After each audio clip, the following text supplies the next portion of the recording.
Hi, everybody. It's Janelle again, Janelle Weissman, Executive Director of UN Women National Committee Australia. And it is an absolute pleasure to have you here today for the third and final webinar in our Breaking Barriers series with Avanade. So it's an absolute pleasure to be with all of you. I have been with UN Women National Committee since February of 2014, and as you all probably know, actively promoting girls' and women's access to innovative careers to ensure that they can support themselves and their families and prosper and contribute to our economies is definitely part of UN Women's pillar priorities. So it's great to have you all here. So I'll start by just giving a bit of a recap of the first two webinars in our Breaking Barriers series. So in the first webinar, we provided a broad overview of women in science, technology, engineering, and math, or STEM, which we'll refer to it from here on out fields. Initially, we looked at what STEM is and the importance of women working in STEM careers before we examined the lack of women currently working in STEM and some reasons why women are so underrepresented. In the second webinar in our series, we took a closer look at what stereotypes are, how they are constructed, before examining practical ways to change, challenge, and overcome these stereotypes of women in STEM. Now, today, we're going to look more practically at your future and pathways for your own STEM career, both traditional and non-traditional. We will also cover how to gain industry experience, career planning strategies, possible areas of employment in STEM sectors, as well as graduate profiles to inspire you in your own career. And we have a special trait because we will have a young woman in STEM who will be participating in a Q&A a little bit further along. Now, if our efforts to encourage women's curiosity and passion for STEM do succeed, we will be prepared for the way female perspectives and approaches could expand the definition and scope of what it means to be STEM professionals. Because women have traditionally been excluded from these disciplines, and because their fresh eyes allow them to make connections between fields, many women are launching careers and even entire industries based on a flexible and a creative definition of what it means to be a scientist or to be an engineer. Many girls assume you have to be a rocket scientist or a computer expert to succeed in STEM, but much like in life, STEM is what you make of it. STEM careers can be cool. They can be exciting and fun, too. So today, we invite you to open your mind to the world of possibilities through STEM.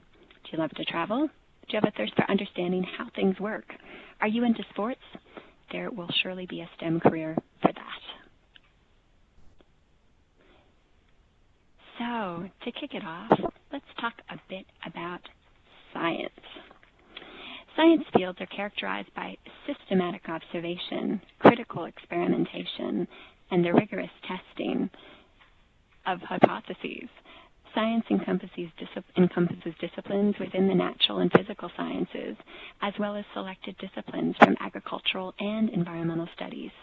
These cover diverse fields such as astronomy and the earth sciences, physics, chemistry, the materials sciences, biology, agricultural, and environmental science too. So some typical jobs within the science industry include being a doctor or medical scientist, biochemist, biotechnologist, environmental scientist, food scientist, geneticist, materials scientist, a quality control analyst, or a sports scientist. Now, those are the typical careers, but what we'd like to put a spotlight on are some of the less typical careers. Microbe hunter, a particular type of microbiologist that scours the earth for tiny bacteria that live in the most extreme of climates. Microbe hunters travel for research, get samples of their life form, and head back to the lab to study its growth and characteristics.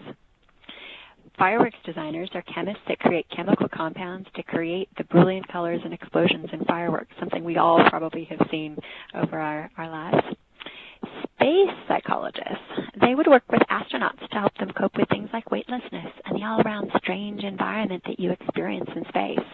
In the process, these psychologists analyze and understand important information about human perception gathered from observing and supporting the astronauts, which they publish in scientific papers.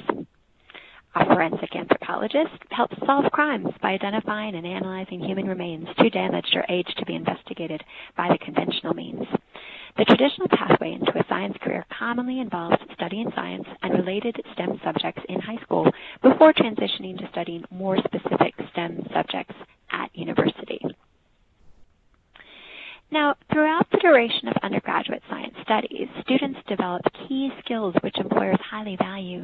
The sorts of skills that employers value include discipline knowledge, effective communication and presentation skills, being able to communicate the complexities of science in a simple, concise, and understandable manner, quantitative literacy, which is the study and analysis of data, information and communication technologies literacy, inquiry and critical thinking, ethical, social, and international understanding, and management of self, others, and tasks.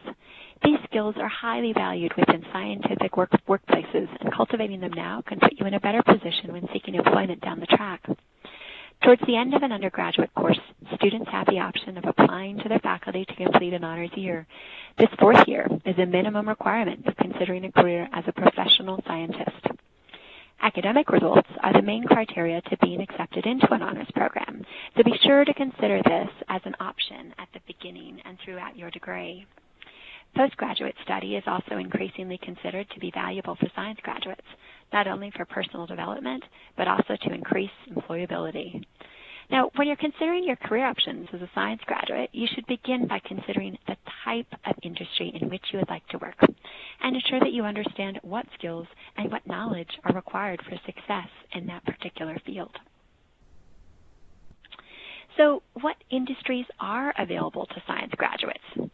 According to the annual Australian Graduate Survey, the main industries of employment for students who graduate with a science-related major are business services, education, government, health, medical, and pharmaceutical, information communication technology, and manufacturing. Now, I know this list isn't exhaustive, but it does show the diversity of fields available for science graduates or people looking to build a career in science. When planning and developing a career in science, there are three types of short-term goals you should set for yourself. These are in the areas of career advancement.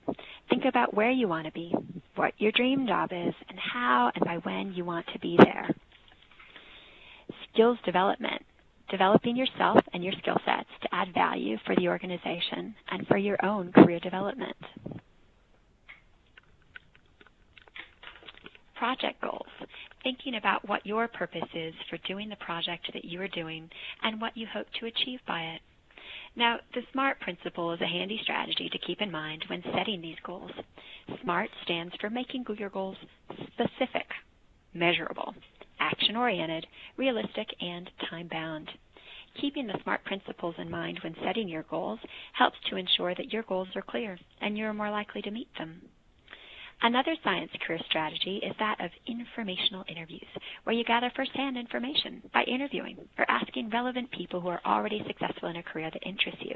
Loads of questions. Now, it is my absolute pleasure to introduce you to Haley Teasdale. She is our live guest and science role model for this webinar.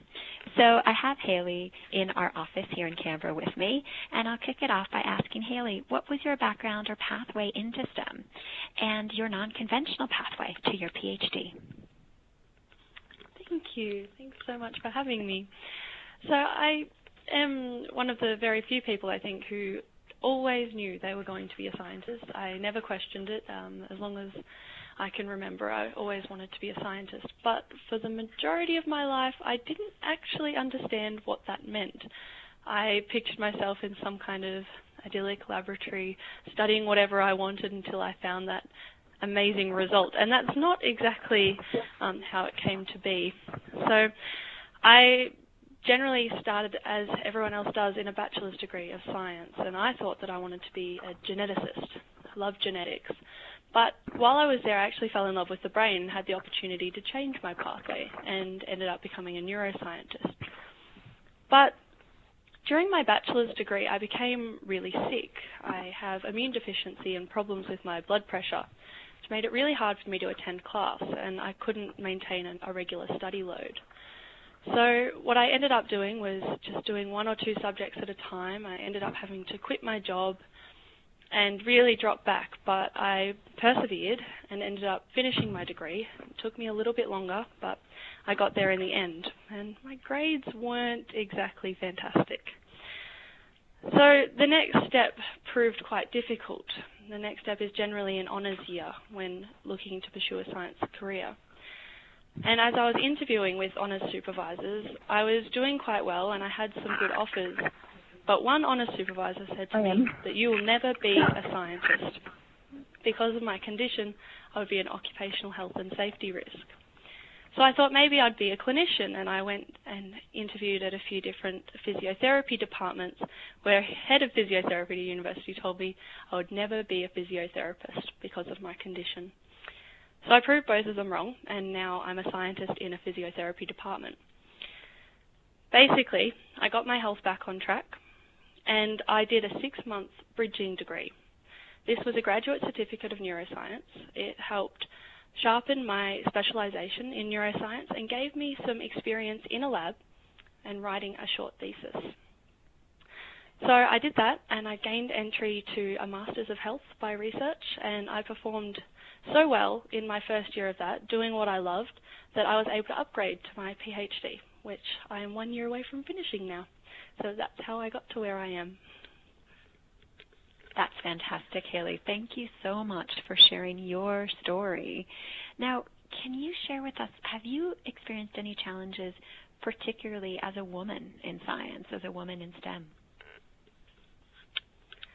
Now, I've been fairly lucky so far, but I think it's important to point out where the gender equality comes from in STEM before I explain that the battle is really yet to come for me. When in science, we reward scientific excellence based on how many publications you get, so how many papers you get published in scientific journals. Now, this is basically all we have to measure by, and when you're a scientist, you apply for grants that fund your research. If you don't win the grants, then you don't have a job, and this is all based on how many of those publications you have. And if you choose to take time off to have a family or pursue other life goals, you lose that time that you could have been publishing papers, and you aren't then judged the same way as everyone else in the field. Now, this tends to put women behind men because they bear children and can't be present in the lab through all of that time. There's also a gender bias. So I participated in an activity during a conference recently where I realised that I myself have a gender bias when it comes to science, where I was told a story about a professor, and the whole time we all assumed the professor was a man, when really the professor in the story was a woman.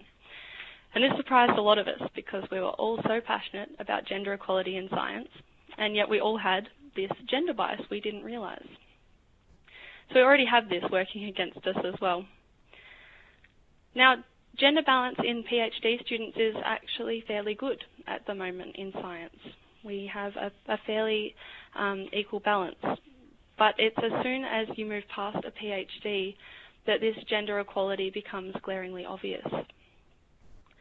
Even myself, I've considered going down that clinical pathway in physiotherapy because I know that I want to have a family, and I was going to use it as a backup option.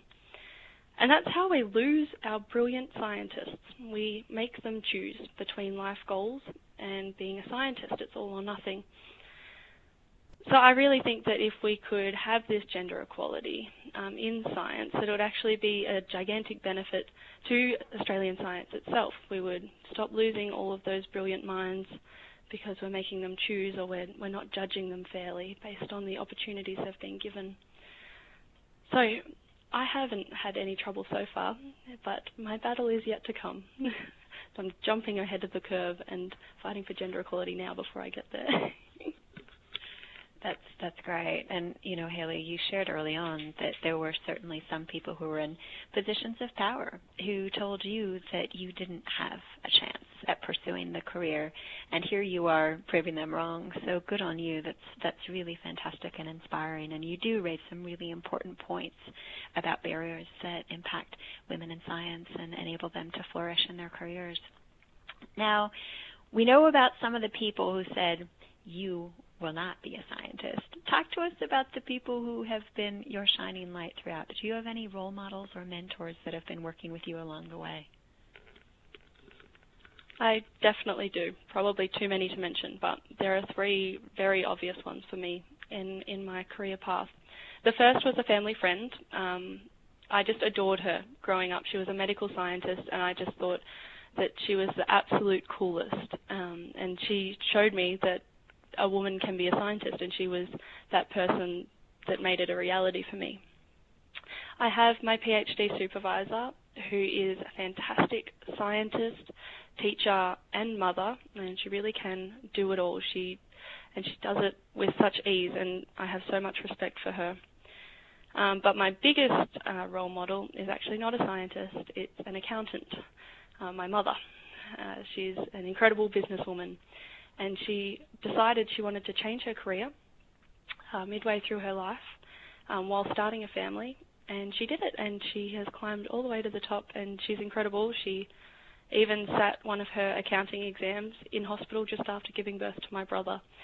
So she's definitely shown me what a strong female role model is. That's fantastic. Thank you for sharing those examples, Haley. Now, what are you doing now in your STEM role? So as I mentioned earlier, I'm in the physiotherapy department, and I'm a neuroscientist. So I have 1 year left on my PhD, and I work in non-invasive brain stimulation. So it sits on the head and excites the underlying neurons in the brain to help them learn. I work with people with Parkinson's disease, so we help to try and improve their symptoms, which include shakes or tremors and losing their balance and troubles with their walking. I have to work part-time because of my alternative pathway. I don't really qualify for any traditional scholarships for my PhD, and this makes it a lot harder, but I work at the Australian Academy of Science, and I'm very passionate about what I do, and that makes it a whole lot easier. I also teach undergraduate science now at my university, and I have been doing so for the last year and a half, and that just is so enjoyable as well. So yeah, it's been a hard road to get here, and I definitely still have a hard road ahead leaving a PhD, but I absolutely love it, and I wouldn't be doing anything else. Yeah. That's fantastic. Haley, thank you so much for sharing your inspiring journey and really giving all of us courage that no matter what somebody else says that you can or cannot do, if you believe in yourself and you have passion for the subject, you can do anything. That's fantastic. So everybody, Haley will be joining us again at the end of the webinar to help answer any questions you may have. So make sure you hold on to those questions because she'll be right alongside us being able to answer those questions. You'll have a chance to type your questions into the instant messaging screen at any time throughout the webinar. We'll do our best to respond to as many as possible as we get to the end. So, technology. The technology industry provides goods and services to satisfy real-world needs operating at the cross-section of science and society. Information and communications technology is playing an ever-increasing role in our society and provides enabling capacity to the other STEM disciplines. The output of the technology provided must eventually stand the test of both users and the marketplace. So typical jobs in technology can include Android or iOS developers, animators, computer scientists, games designers, IT security specialists, programmers, and technical writers, including web designers too. So some outside-the-box opportunities in tech include computational linguists. You can help build responsive technology like Siri and other forms of predictive text. While this can be labor-intensive and requires a high technology IQ, the ability to build in some wit and intelligence into artificial intelligence is highly unusual, and once you're doing it, highly rewarding. User experience designers make websites easier to use and more intuitive. How you do this depends on the problems of the site. You have to put yourself in the mind of a novice and change anything that might make the site awkward or hard to navigate. Unlike most other influential positions in tech, engineers, product managers, marketing experts, user experience designers require very little high-level education. With this kind of work, it's all about the experience. A sustainability technician is called different things by different companies, but this title is the most common. They manage a company strategy to ensure it acts as a responsible corporate citizen at every step of production and distribution. Sustainability specialists monitor operations to keep the business financially sustainable while minimizing its carbon footprint. Ethical hackers tear apart computer codes for a good cause. By proactively detecting flaws, you help protect your company from hackers bent on stealing information or hijacking your systems. You're one of the frontline fighters in the battle for cybersecurity. So what sorts of skills are important in IT? Most people who work in the ICT sector need to be multi-skilled in order to combine technically oriented activities with customer service, relationship building, and workload management. An understanding of business processes and the ability to explain complex technical terms in simple language are absolutely required, along with problem-solving skills, excellent written and verbal communication skills, a keen attention to detail, the ability to work in a team, initiative, the desire to engage in lifelong learning opportunities. Increasingly important to many tech companies is a commitment to both flexibility and adaptability, along with having a can-do attitude. These skill sets are demonstrated by what innovative tech companies like Google X look for in their employees. Now, Google X is a semi-secret research and development facility founded by Google in 2010, which creates invention projects, or moonshots, like Google's self-driving car. They seek creative and determined employees to help explore these possibilities, develop breakthrough technologies, and build new products that could help millions of people. X is a moonshot factory where uncomfortably ambitious, potentially world-changing new ideas such as self-driving cars, balloon-powered internet, and smart contact lenses are developed and taken out into the world.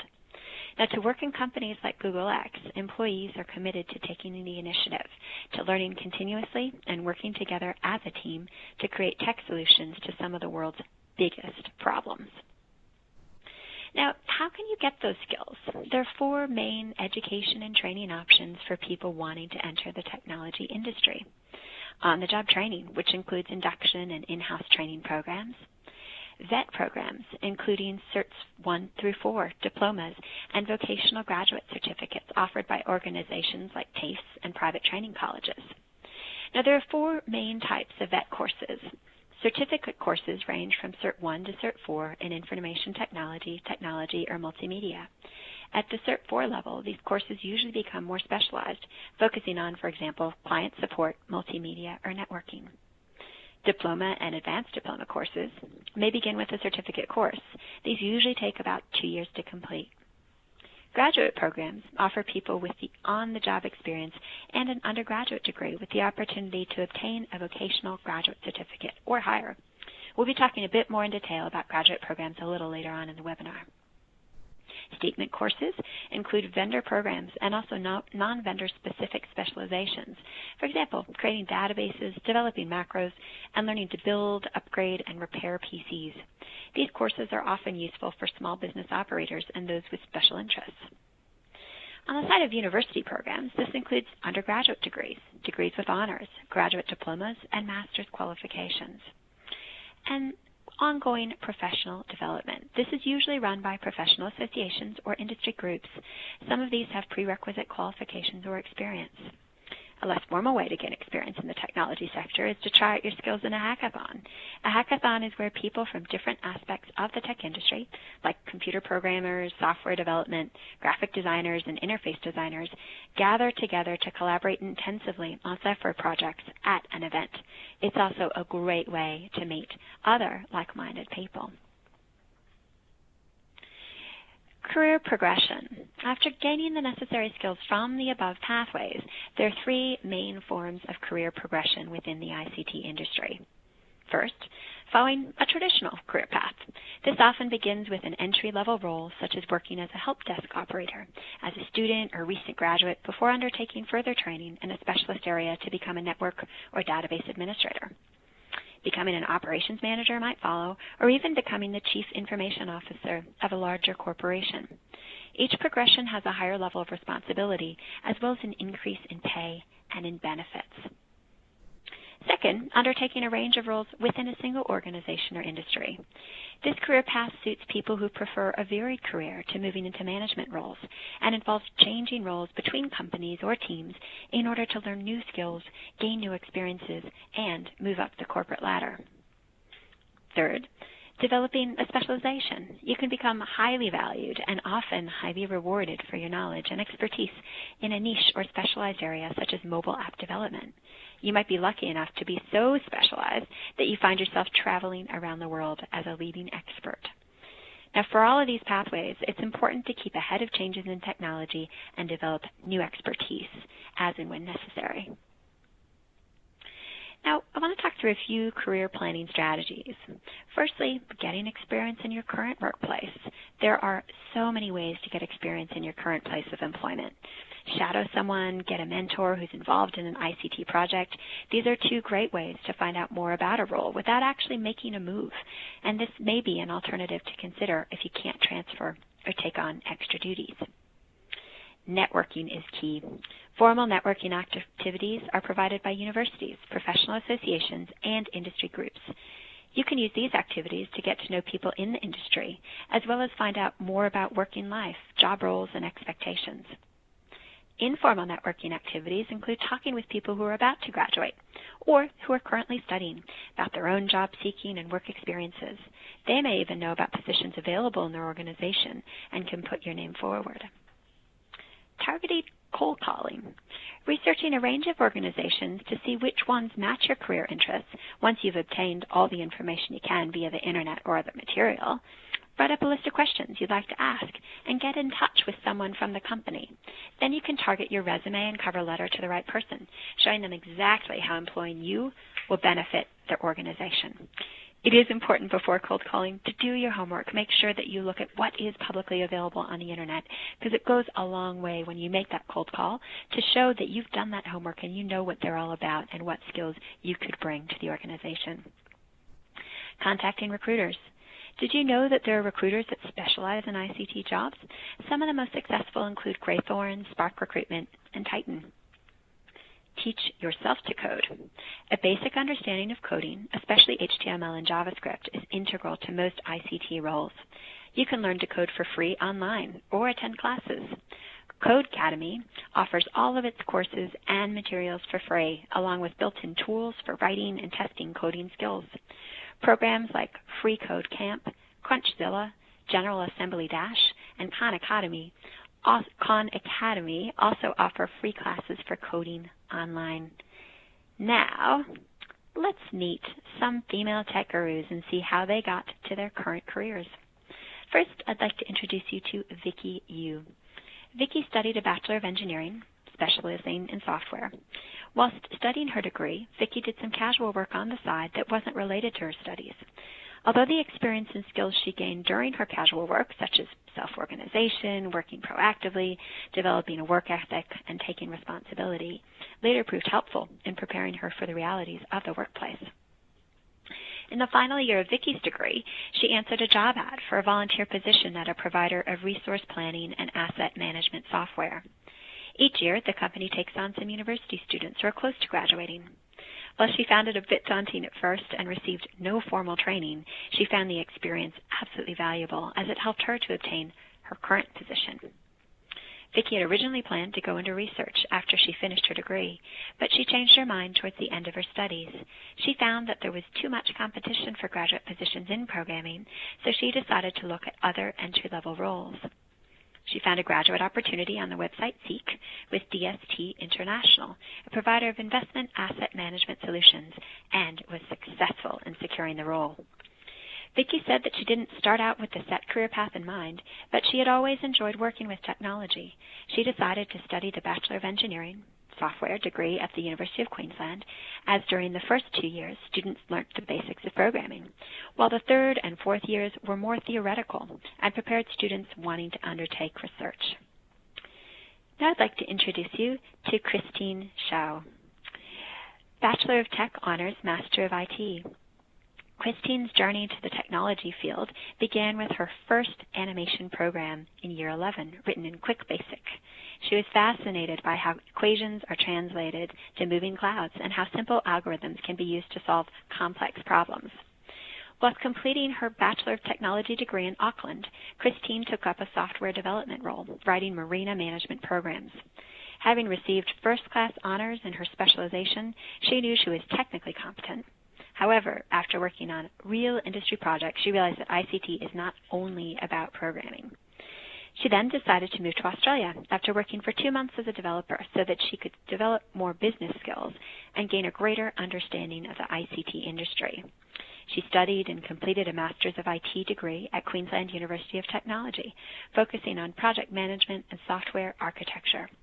She says that both have proven to be invaluable for her current role, where she manages several survey and mapping projects for the Queensland government. Her role is multidisciplinary as she works as a project release manager, business analyst, software developer, configuration practitioner, and sometimes in production operation recovery. Now, Christine says, I see the importance of continually challenging myself to develop and explore the diversity of the ICT industry.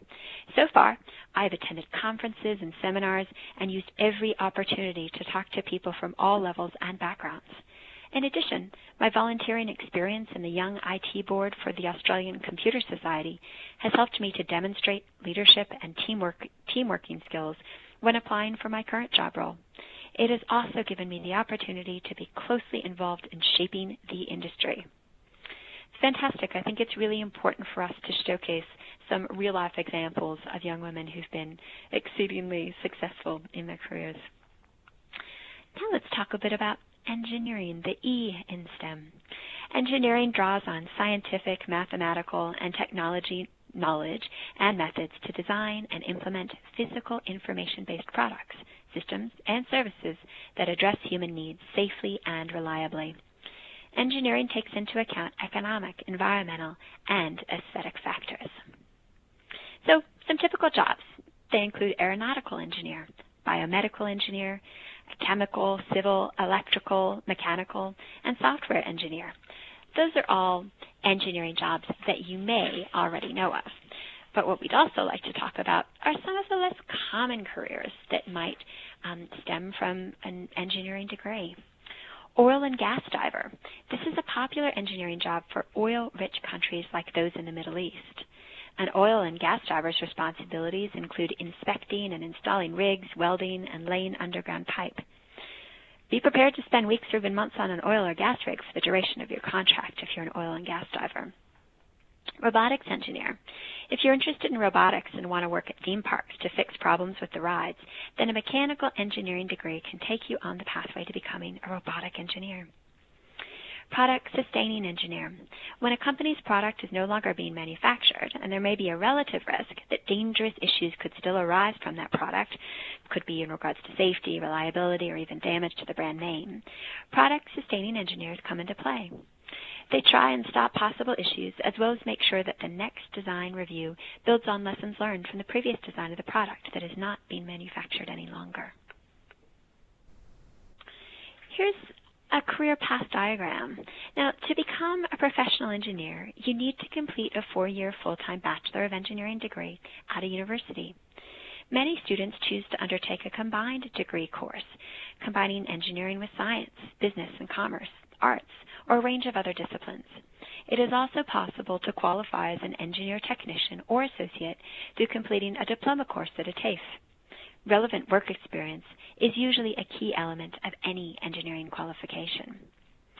Now, career progression in engineering is largely linear, moving through 3 stages. These include engineer in training, which is knowledge-based. That's an entry-level position. Once competency is achieved as an engineer in training, an engineer can progress to become an engineer down the track. An engineer in training, practical-based. Once competencies have been met, career progression moves up towards becoming managers, experts, academics, and consultants. Should further progression happen, a move into senior leadership will occur.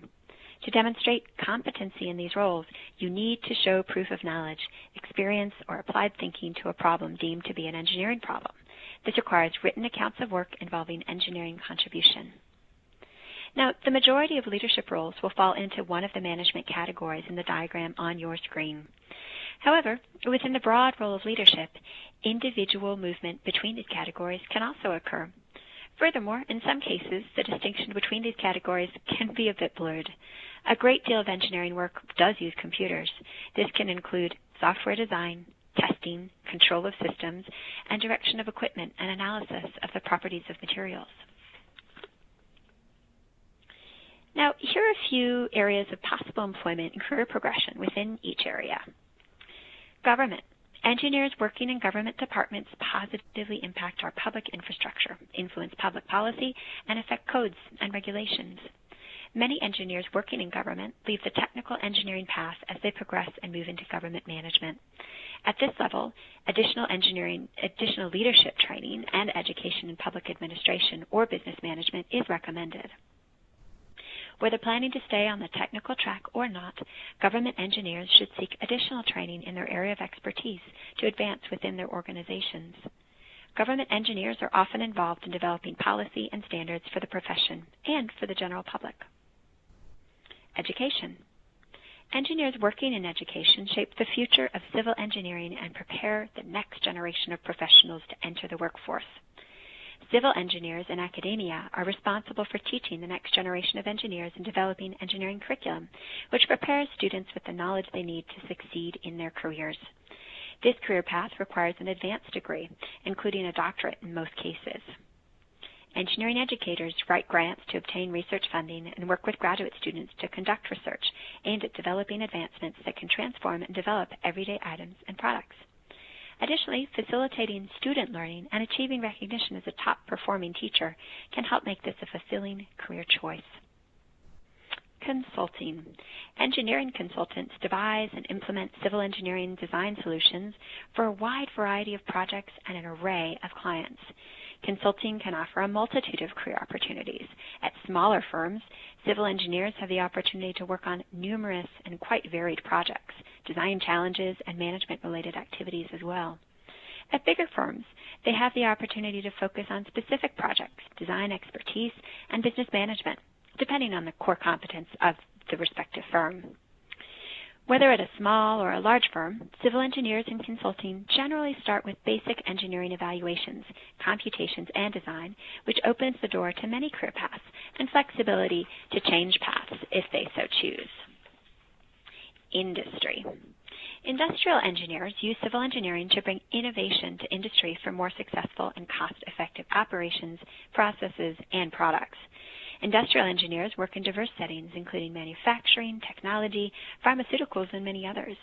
They manage large plants, oversee the design and construction of facilities, as well as obtain critical environmental, construction, and operating permits. Industrial engineers make significant contributions to decrease costs, increase profits, and produce smaller environmental footprints by developing more efficient processes, implementing waste minimization programs, and finding creative solutions to a wide range of issues. And lastly, construction. Engineers working in construction build a sustainable future, ensuring safety and excellence in our built environment, transforming engineering and architectural design drawings from paper into reality. Construction engineers are involved in projects of every size and complexity, ranging from airports to bridges, tunnels to roads, and the water and waste lines in our homes. The core civil engineering curriculum provides an excellent foundation for the critical thinking necessary to work in the construction sector. Additional classes in project management, safety, scheduling, estimating, and risk management are recommended. As construction is hands-on, early field experience is essential to building your career. Civil engineers in the construction sector are instrumental in building and maintaining the world we live in. Now, let's meet some female engineering graduates who are really making waves in their fields. Lucy Broughton studied a Bachelor of Engineering, Chemical, and Bachelor of Science, Pharmacology and Biochemistry. Throughout school, Lucy was drawn to maths and science subjects.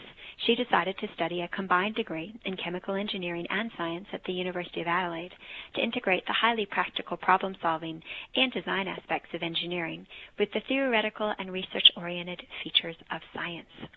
She was originally hoping to work in the field of biochemical processing. However, her choice of career changed during university with further exposure to the industrial processing and design modules of the chemical engineering course, together with work experience during summer holidays. Her engineering electives in the final 2 years of her degree also broadened her knowledge to the wide array of employment opportunities for graduate chemical engineers in a diverse set of industries. While studying over her summer holidays, Lucy took up 3 engineering science placements, 1 role in a research-based project in the University of Adelaide's Biochemistry Department, a consulting engineering support role in URS Australia, a diversified environmental science and engineering organization, and finally, in an operations-based process engineering role in Woodside Energy's onshore gas plant in Karratha, Western Australia. Now, Lucy says, through my technical development at university, in conjunction with vacation work, I decided that I wanted to work as an engineer in a role that offered capacity in planning and project management, teamed with operational experience. As a consequence, I successfully attained a placement as a drilling engineer in the graduate program at Woodside Energy. Now I'd like to introduce you to Kim. Kim Wilkinson studied a Bachelor of Engineering, Civil Honors. Kim became inspired to become an engineer after seeing what the work of an engineer actually involved. In year 11, her school's career advisor organized a bus tour of engineering sites around Brisbane during Engineering Week. At the time, Kim was thinking about studying medicine or veterinary science, so she'd fortunately completed the necessary prerequisite subjects for engineering. She's currently involved in the design of numerous residential and commercial real estate subdivisions, as well as completing environmental reports such as stormwater management and structural design and drafting on small projects. Moving on to the M in STEM.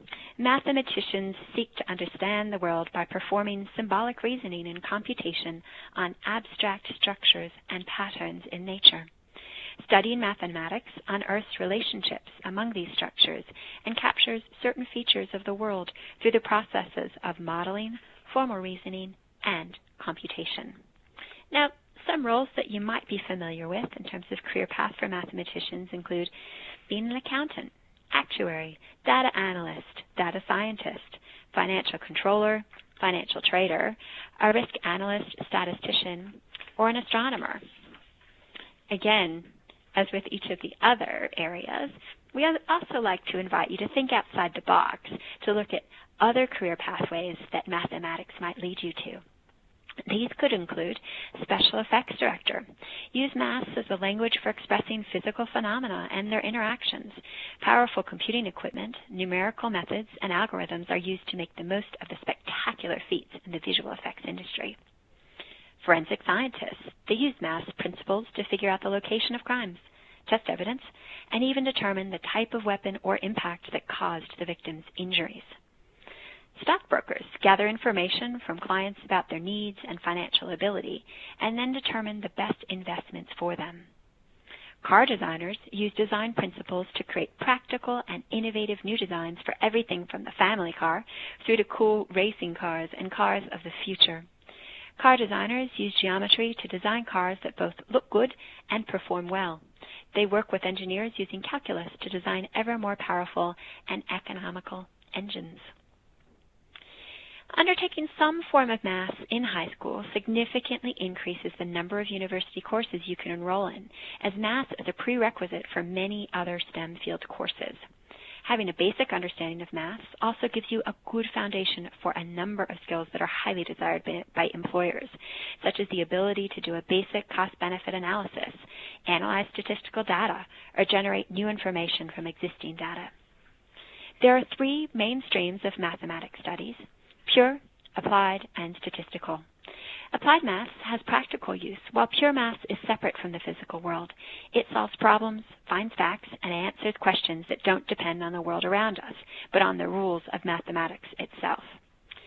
Statistics math studies is very broad, as it studies ways to collect, summarize, and draw conclusions from data. When choosing between pure, applied, or statistics math studies, it's best to study whichever you find most interesting, because that will give you the best results.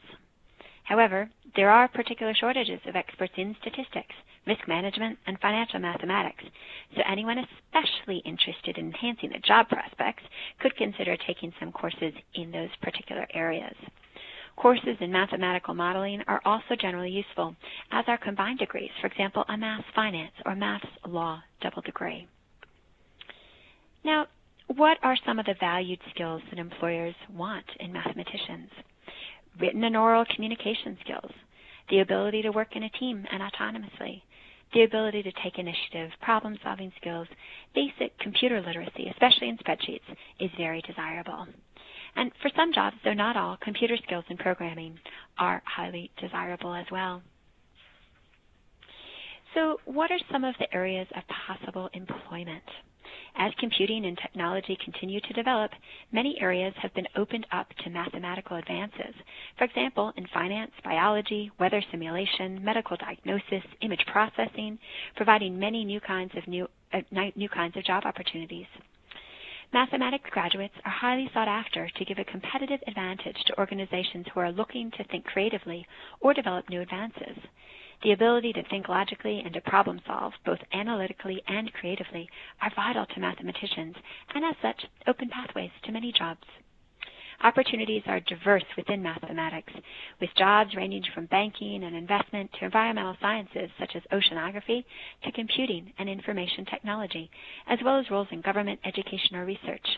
In the finance industry, for example, there are many highly paid positions in areas like portfolio optimization, option pricing, and stock market prediction.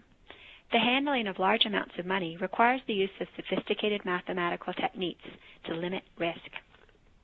For example, the Black-Scholes equation, created by economists Fisher-Black and Myron-Scholes, provided a rational way to price a financial contract when it still had time to run. It was like buying or selling a horse halfway through the race. It opened up a new world of ever more complex investments, blossoming into a gigantic global industry. The limits of mathematics for new ideas is pretty much non-existent. Additionally, roles in environmental sciences, especially those focusing on environmental modeling, are great careers for mathematicians.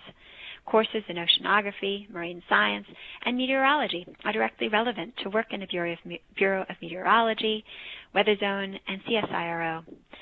But the same techniques of modeling and prediction are applicable much more widely. For example, in fisheries management and salinity prediction. The expanding biotechnology and health industries are providing an increasing number of positions for mathematicians, especially in biostatistics.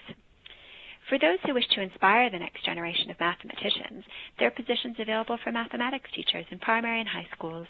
It's important to note that qualifications in teaching are also required. Academic and research positions within universities, the CSIRO, and the Defense Science and Technology Organization are available for those with the drive to discover new knowledge in mathematics. An additional benefit of being a mathematician is that because the same math formulas are true all over the world, math is the ultimate portable skill. Whether you're thinking of international job hunting at some point down the road, or just wanting to keep your own options open, mathematics can open the door to many exciting opportunities, both here in Australia and around the world. It's also important to note you don't have to be a mathematical genius to work within the field. There are many entry-level jobs for past graduates with modest results, whether doing spreadsheet work with surveys or analytical work in the insurance industry. Some past graduates use their degrees to obtain more general positions that use analytical and research skills, but are not specifically mathematical, such as office jobs of various kinds. Now, let's meet some leading female mathematicians. I'd like to introduce you to Sophie Dixon. Sophie Dixon is an applied mathematician in aviation at Jetstar. Sophie's PhD was related to airline planning with a particular focus on aircraft routing. The variables she looked at included crew assignment, ground staff, fuel consumption, and issues such as unexpected maintenance requests. Analysis of this information helps to make decisions about staffing, fuel, and other costs, as well as whether to delay a flight or assign a spare aircraft. Sophie has found that math has provided an incredible advantage to her career, as she's using mathematics knowledge daily. She uses integer programming, statistics, and linear programming to develop algorithms to suit particular problems. Math gives her the skills to communicate technical ideas to the non-technically minded. Sophie says, "I use mathematical modeling to examine on-time performance and fuel consumption for Jetstar. A lot of the work involves analyzing historical information, calculating the percentages of delays that relate to different causes, and providing a summary of where the company should focus their efforts if they want to improve performance." I'd next like to introduce you to Claire Yeo. Claire always wanted to be a meteorologist. While at university, studying applied physics, she contacted the Bureau of Meteorology asking advice on what kind of graduates were required, and ended up doing a work experience placement with them and still works there today. In her first year as a professional meteorologist, she also completed a graduate diploma in meteorology. Mathematics and physics are at the core of what she does daily, drawing on the mathematics, thermodynamics, and mechanics she learned in her applied physics studies. For Claire, mathematics is interesting and exciting, and in some cases affects a lot of people. Claire says, "Weather is ever-changing, which makes it interesting to watch. It is challenging, particularly at the extreme ends of the scale, so my job is rarely boring. I have to get it right if my decisions affect a lot of people." Now we're going to take a closer look at some tips for all STEM fields. To put yourself on the path to a STEM career while still at school or university, there are many STEM programs available where students can build skills and meet like-minded people. Some of the science programs include the National Youth Science Forum. It's a 12-day holiday program for students commencing Year 12 who are considering a career in science, engineering, or technology. Activities focus on personal development, career awareness, as well as scientific research and experimentation. Now, I want to mention the applications for 2018 will open the 1st of March 2017. The 2017 intake has now closed. But keep in mind, in the post-webinar email, we will provide you lots of details about the National Youth Science Forum and all other programs that I'm going to outline now. Aboriginal Summer School for Excellence in Technology and Science, a free annual 9 to 10-day residential program for Indigenous students from around Australia to experience a rich curriculum of science, math, and technology delivered by leading teachers and scientists. Girl Geek Coffees. Avanade are industry ambassadors for Girl Geek Coffees, a meet-and-greet open discussion group for women in STEM. The club is aimed to support, connect, and promote a diverse group of women through regular forum discussions, faculty advice, and industry insights. Clubs can be found at universities in all major capital cities in Australia and New Zealand. They're proudly run by students, early career graduates, and academics with the support of Avanade and other tech companies. Now, for those interested in engineering, I'll just mention a couple things. Discover Engineering is a program aimed at Year 10 and Year 11 students. It offers a full day of hands-on engineering activities, as well as presentations from student and professional engineers. Now, there are many programs that high school and university students can participate in to further develop their interest and skills in math. Just to mention one, Curious Minds is a hands-on extension and mentoring program by the Australian Mathematics Trust for highly capable girls in years 9, 8, and 10 who have an interest in STEM learning areas. Now, to make yourself a more attractive hire after university, it is often helpful to have industry experience on your resume. This experience can allow your application to stand apart from the crowd. Volunteering is highly regarded by employers and is generally a less formal opportunity to gain relevant industry experience and develop your skills. These opportunities are not always advertised, however, so it comes down to you making the best use of the resources available through your school, university, careers service, and your personal networks. And keep a keen eye out on social media pages and websites that you would be interested in volunteering for, so you can see when they're happy to take you on board in a volunteer capacity. Don't be afraid to cold contact organizations. As I mentioned before, be sure to do your homework beforehand. Remember, Vicki, who we introduced you to earlier, got her foot in the door through volunteering before finding her current job. Work experience and vacation work. To find work experience or vacation work, you should consult a range of resources, including print directories and online vacancy services. You can also target more specialized science websites, such as the Melbourne Environmental Jobs Network, or ask your school or university's career counselor, as they are often aware of local opportunities. Many work experience opportunities are offered through university career services. But remember, it's important to regularly check the online job databases at your university career service to ensure you don't miss out on any upcoming vacancies. Another way could be to approach employers directly yourself by finding contact details on company websites or through telephone directories. Don't forget, Claire, who we profiled earlier, got to her current position by cold calling her dream organization, completing work experience there before getting a job with the Bureau of Meteorology. Industry-based learning is an optional part of a course study in which work experience is undertaken during a degree, usually for a period between 6 months and 1 year.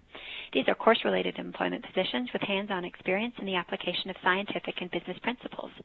The best way to learn about getting a place in these is to speak to the convener or department head at your university. Work-integrated learning, such as cadetships, co-op programs, internships, and scholarships, may be offered by companies or government departments in fields related to your study. Check out websites or contact organizations you're interested in learning from. The benefits of each of these options include gaining relevant experience, the opportunity to participate in training and mentoring schemes, increased knowledge of suitable industries, an opportunity to network with employers, an improved likelihood of gaining graduate employment, and, on occasion, credit towards a university course. Now, moving on to graduate programs.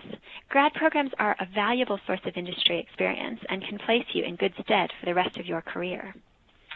The Department of Defense has many STEM pathway options in their graduate programs, offering opportunities in fields like science and technology, as well as a math and science stream with opportunities to be involved in the Intelligence and Security Development Program in IT sectors through to intelligence, scientific, and technical analysts, as well as cyber and information security. Some science-specific grad programs include the Australian Government's Department of Industry, Innovation and Science Graduate Development Program. It's a 2-year program accepting all disciplines of study, so there are numerous opportunities available to you, letting you use the skills and knowledge you gained through university and work experience. Graduate positions are offered in a generalist pathway, as well as specialized streams such as accounting and ICT. Technology graduate positions are offered by many private companies, such as Avanade. Avanade recruits recent graduates with a passion for technology and majors in software engineering, computer science, network information systems, or a creative multimedia discipline for their graduate programs.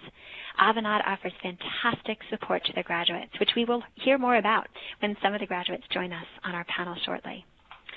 There are many private sector grad programs for engineering graduates, too, such as City Power and Power Corps Australia Electrical Engineering Graduate Program.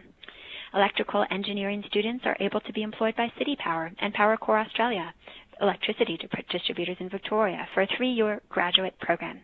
This includes mentor support from within the organization, as well as regular coaching and feedback. Mass graduate programs also include the ABS, the Australian Bureau of Statistics Graduate Program for recent university grads, which provides you with a structured development program to help you quickly build your capability to become effective in a workplace environment. Now, remember, the graduate programs just listed are not the only ones out there. Make sure you do your research and contact organizations you're interested in if you can't find information easily. Now, without further ado, I would like very much to introduce you to Avanade's team to hear about their experience with Avanade's grad program and mentoring program. So I'd like to welcome Emily Rosen, a UX design analyst, Rose Muir, UX design analyst, and Jill Tao, software engineering analyst. Welcome, Emily, Rose, and Jill. Do I have you on the line? Hi. Hi, Emily. Fantastic. Good morning. So if I could have each of you answer this question firstly. What was your pathway to now? So what did you study?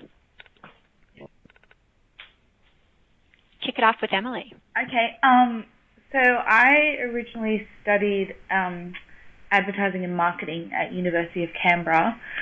Halfway through, I just decided that I wasn't very interested in that, so I started studying graphic design. Eventually, that led me to wanting to be a web developer until I met my mentor there, who introduced me to user experience design, which has become my passion. Fantastic. Thanks so much, Emily. Rose, how about your pathway to becoming a UX design analyst? Hi, everyone. I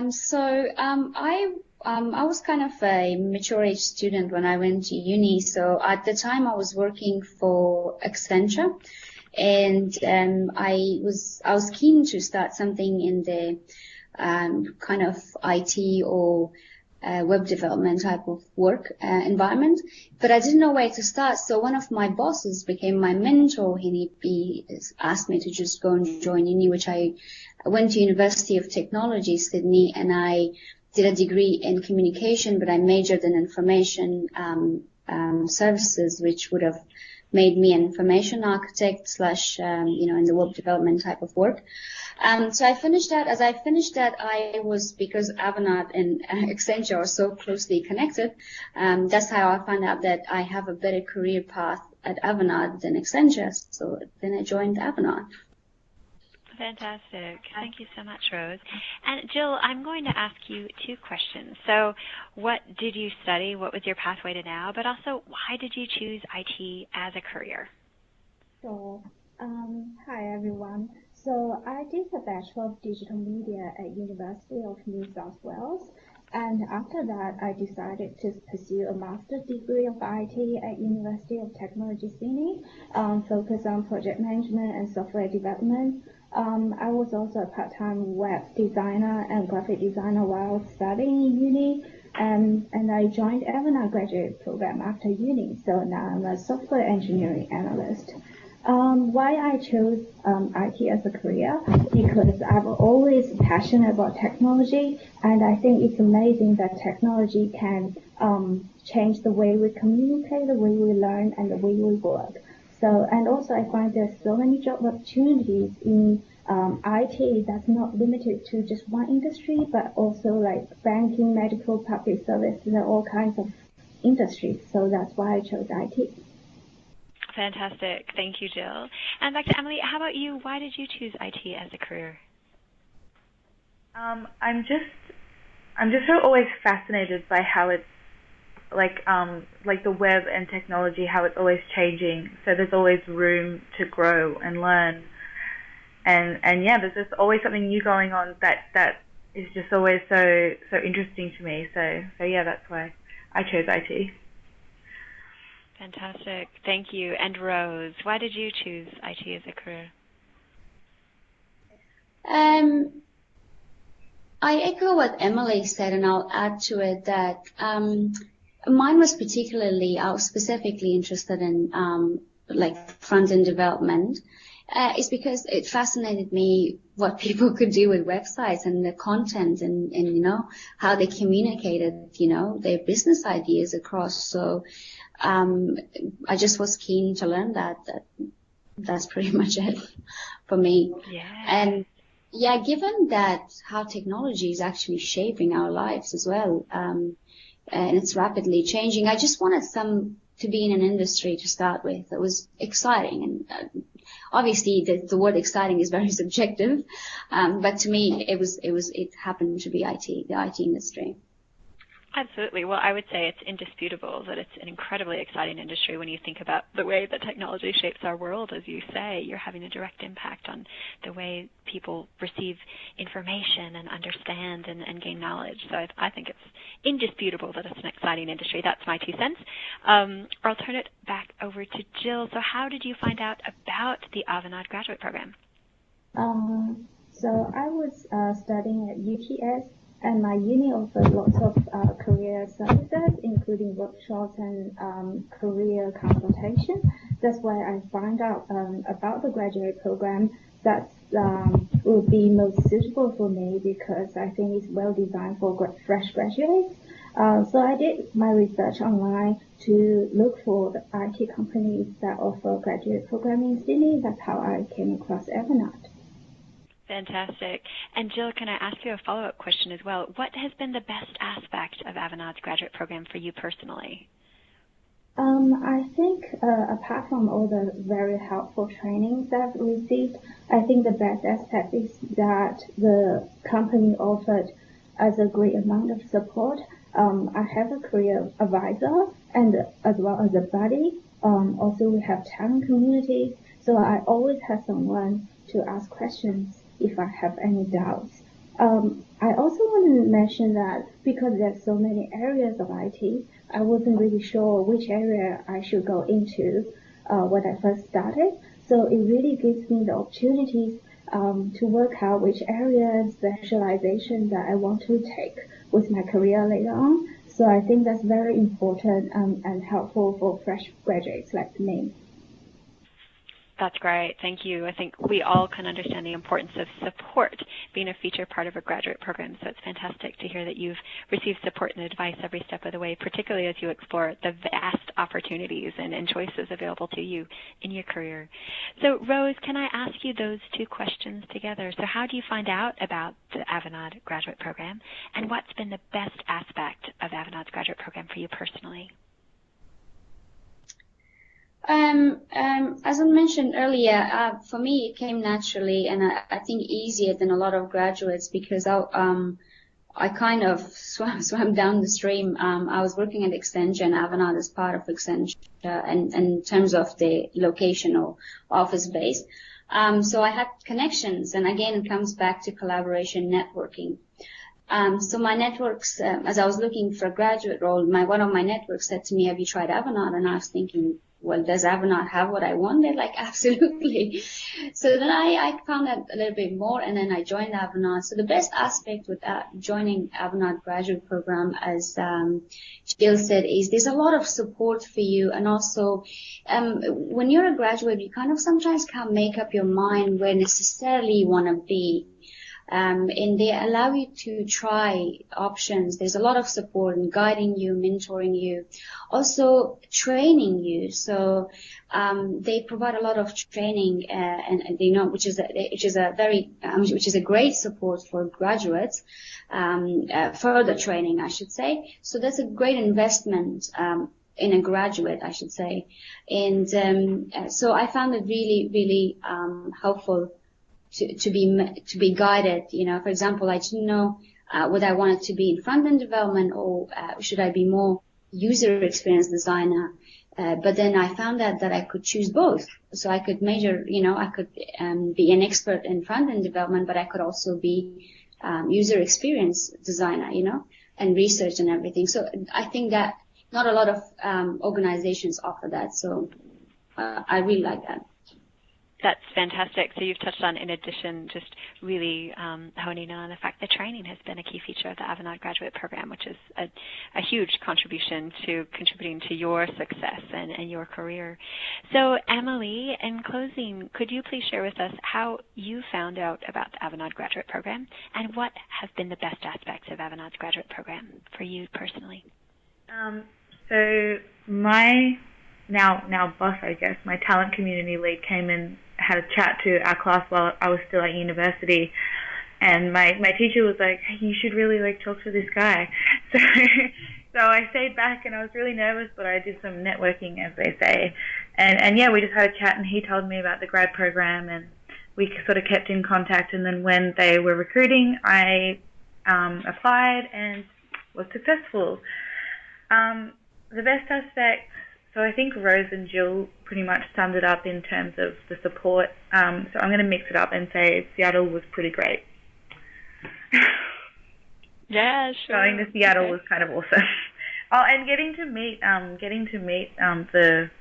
working for a global company, getting to meet all of the other grads in Canada and America, that was kind of awesome too. Fantastic. Well, thank you, Emily, Rose, and Jill. It's awesome to hear about your careers so far and your experiences with the Avanade graduate program. And I think some headlines here that there is always room to grow and learn in this diverse sector.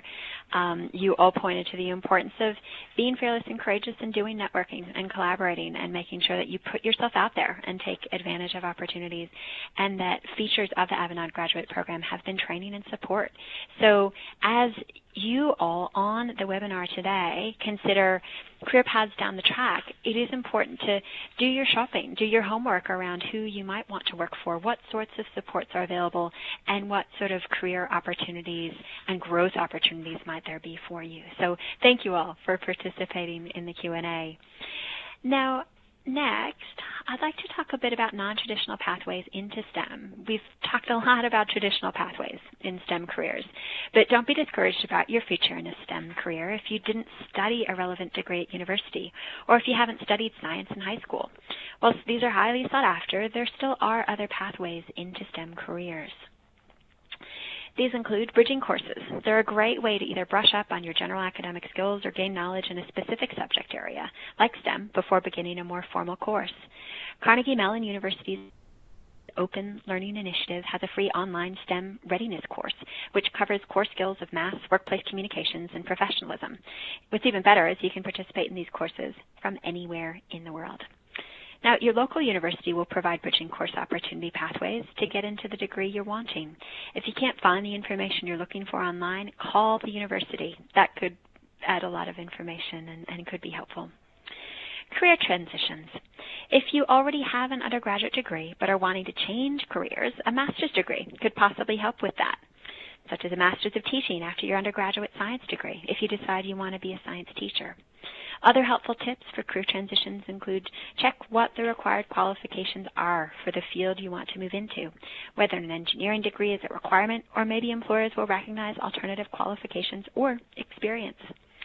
Getting professionally certified in a STEM field will help your transitioning career. You could look into diploma options at a university or go back for a different degree. Now, we're going to meet some women who had a non-traditional pathway into STEM career. So we don't cut time for questions, I'm going to limit the number of profiles that I share with you. So I'll kick it off with Emily Graisley, scientist, educator, artist, and the host of the popular YouTube show, The Brain Scoop.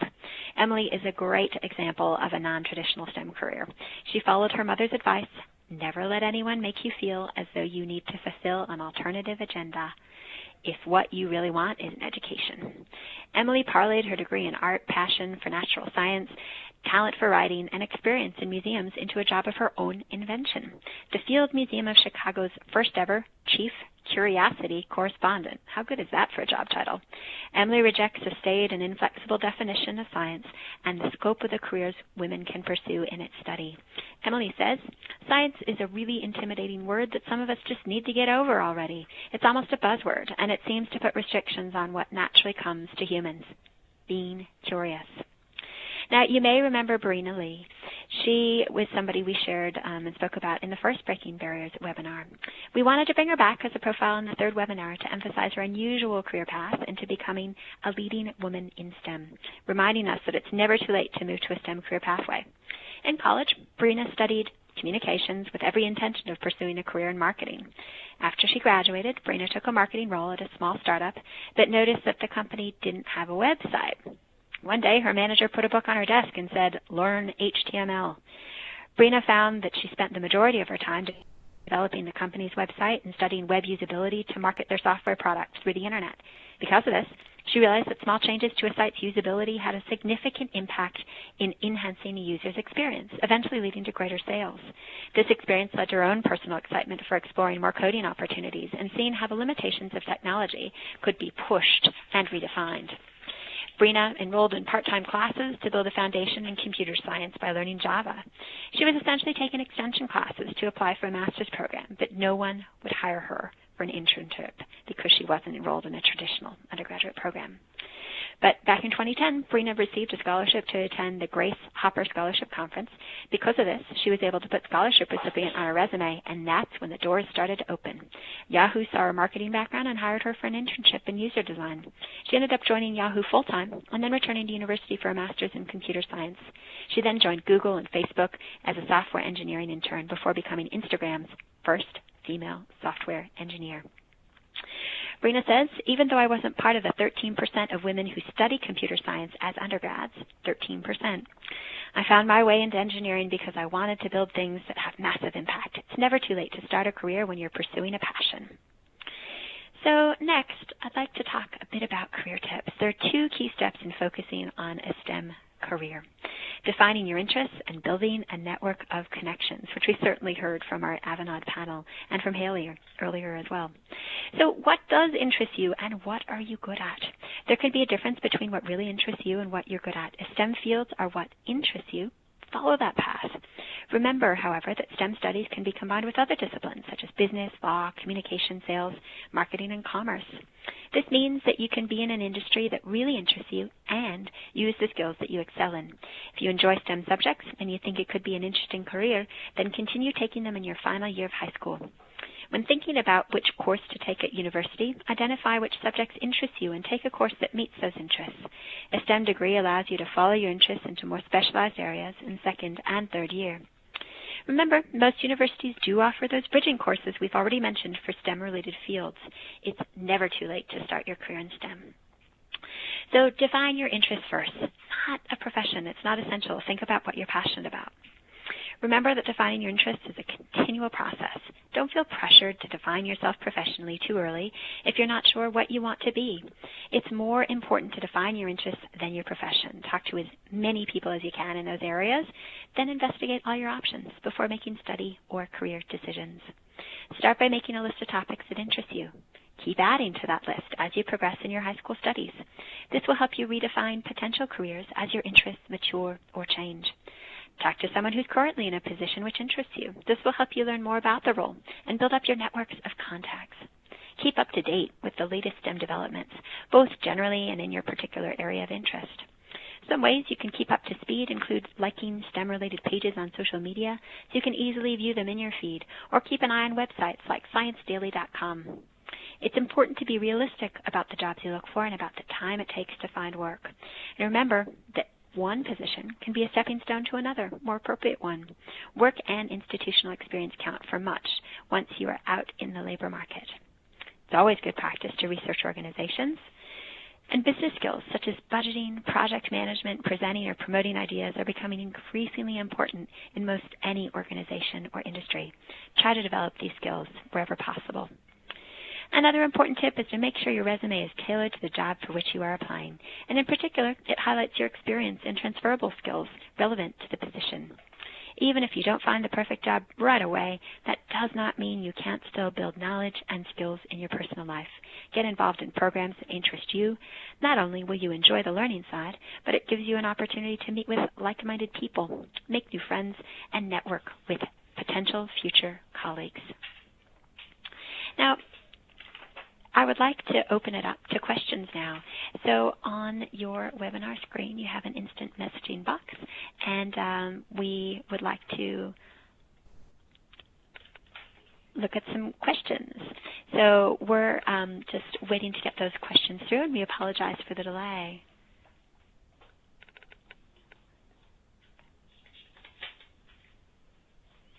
So just keep in mind, we have held 3 webinars so far, and we certainly will be sharing detailed information with tips and tricks and a lot written down that we've talked through today, which will hopefully be really useful guides and practical tips for you as you pursue, whether it's, you're already interested in a STEM career and you're well on your way in doing subjects in university, or you're just in those early stages of exploring what you might want to do down the track. Keeping in mind that, what it is that you're passionate about always makes a huge difference. Our passion can drive our talent, and so if you're passionate and you put your mind to it, you can absolutely excel in anything. And that absolutely includes STEM careers.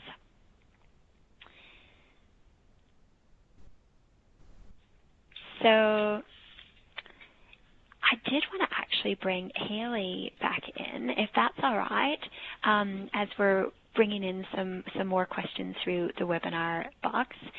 We're just experiencing a couple technical difficulties on that side, and since we have Haley with us right now, it's a fantastic chance for us to ask. So Haley, what are the next steps in your career? Is it more research? What is it that you expect to do down the track with 1 year left in your PhD? Haley. So there's definitely more research on my horizons. I definitely don't want to stop. It's a bit of an addiction, really. Considered going back to do more study, but I just would never want to give it up. I have already been given the opportunity to start to design some new technologies to be used in rehabilitation in neurological disorders like Parkinson's disease. So I can see myself going down that split pathway of developing new technologies and pure research, pure clinical research like I do now. So that's basically what's on the horizon. I also have just absolutely fallen in love with teaching science. So I can see myself going towards an academic career where I'm teaching as well. Fantastic. The world is really your oyster, isn't it? So many opportunities down the track, and it's exciting to hear about the work that you do, and we certainly will look forward to hearing what comes next for you, Haley. So thanks for spending time with us today. Now, Carol, I believe that you're going to share the next question. Yeah, so there's a question in the window. What tips do you have for school students who are trying to choose a university to study through? So what tips do we have to help select the university? Is that the question? That's correct. Yeah, fantastic. Thank you, Carol. So look, I think there are a few things to bear in mind. Obviously, there are lots of universities out there. I think it's really important, and I'd like to invite Haley if you'd like to add anything as well. I think it's really important to explore what are the specialist areas of expertise of the professors, so in the particular college of study. So if you're particularly interested in, applying a social lens, for example, to your science. If you're looking at trying to come up with breakthrough technologies to support people with Parkinson's, there may be some universities that would lend themselves better than others. So make sure you look at the professor profiles. Typically on every university website, they're going to provide profiles of the lead university professors in the different faculty. So what that means is you can quickly look at what are their areas of research, what have they published, what is their work experience. So in addition to working in the ivory tower, quote unquote, what are they doing practically on the ground in ICT, on the ground in biomedical sciences, etc. So those are a couple of tips, but I'd also like to invite Haley to add to that. Over to Haley. So there's lots of things that I considered when picking my university, particularly for my undergraduate study, because there's so many different ways that universities are rated now. So looking at those ratings of excellence or the entrance scores is obviously a great place to start. But I found that you need to pick a university that suits yourself. So you can go to a really big university where you will be a very small fish in a very big pond. But if you're looking for a more innovative career, I'd definitely look at choosing a smaller or a younger university where they're really looking to help develop small ideas. So it really depends what you want out of it, and I'd definitely consider talking to people that attend those universities. And if you contact the department you're interested in, they'll quite often give you the opportunity to meet a current student or come in and have a tour of the facilities. And you can really get a feeling of whether it's a place that you'd like to be and you'd like to study. So that's something I definitely recommend. Fantastic. That's great. So, Carol, do you have any other questions for us at the moment? No, that's it. Oh, okay, all right. Well, thank you, everybody. Just to wrap it up, in the first webinar, we discussed the idea of STEM more broadly and why it's important that women be involved and play an integral role in shaping the future. In the second webinar, we looked more in depth at the stereotypes and barriers that consciously or subconsciously limit or restrict women in STEM. In this webinar, we've explored how you can have a STEM career yourself, what pathways you might be interested in, as well as resources to keep you engaged and interested in the field of STEM. We hope that you've been inspired by Haley, by Rose, by Emily, by others. We've seen lots of profiles and heard from real young women who are excelling in very diverse careers in STEM. So we would greatly appreciate any feedback that you have on the Breaking Barriers webinar series. Whether you watched only one or all three, you'll be receiving a link to a survey shortly. I invite you to stay connected with us, join our mailing list on our website homepage, or follow us on Facebook or Twitter to keep that conversation going. So as mentioned, we will be very pleased to share a detailed wrap-up email, which will include lots of links to interesting programs and providing some hands-on tips that you can take away, which will hopefully inform your area of study and career pathway in the future. So I'd like to thank Avanade for your support of the Breaking Barriers series. I'd like to thank Bridie I'd like to thank Grace there in our UN Women National Committee Australia team, who have been absolute fantastic contributors to doing some research and preparing for Breaking Barriers. And I'd like to thank, importantly, all of you who've taken time out of your busy schedules to hear some ideas, to really open your minds and your eyes to new opportunities. Remember that technology and science is changing our world and shaping our future, and choosing studies and career pathways in that vein can make a real impact on the world around us. Thank you all, and have a great rest of your day. Bye.